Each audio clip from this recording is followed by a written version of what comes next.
Grace, gaano na karami yung mga turistang dumarating at kumusta na ang daloy ng trapiko sa mga pangunahing lansangan dyan sa lungsod?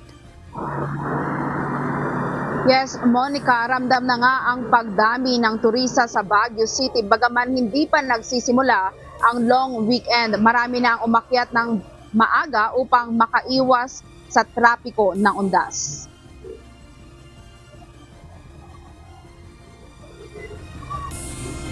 Ayon sa Baguio City Police Office, may bahagyang pagtaas ng volume ng sasakyan, lalo na sa Marcos Highway at Nagilian Road. Nananatiling limitado ang Cannon Road sa mga residente at light vehicles. Kasi marami pong tao. Okay naman po, masaya po, malamig. Ngayon lang po kami pumunta ulit ng Baguio. Ano po yung mga nag-work po, katulad po nito na pinahiram po nila kami ng jacket kasi po naka-skirt po kami. Kaya siguro po yung pagiging mabait din po ng mga tao dito, yung mga locals po.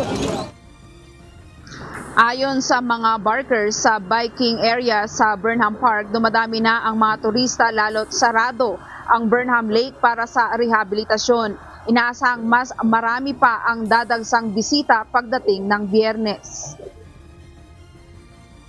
Para sa akin, ma'am, konti pa po itong mga turista ngayon eh. Baka sabi natin Friday po, ganun. Sa mga nakikita ko, ma'am, kasi syempre taon na rin naman dito, kaya parang kabisado na. Yung ibang kasing customer, tinatanong nila kung kailan mag-o-open tong Burnham Lake. Kasi hindi naman nila alam kung nag-close, ganun. Sasabi namin, i-renovate 4 to 6 months, ganun. Yun po. Kaya yung iba, nadi-disappoint din.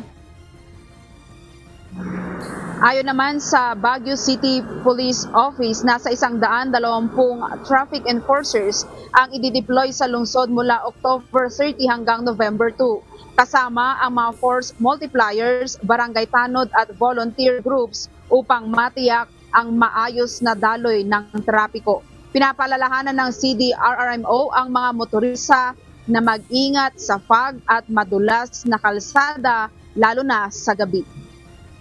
Monica, may mga medical at rescue teams din sa mga strategic area para sa emergency. Sa kabila ng pagdami ng turista, nananatiling maayos ang sitwasyon sa Baguio City. Yan muna ang balita mula dito sa lungsod ng Baguio. Balik sa iyo, Monica.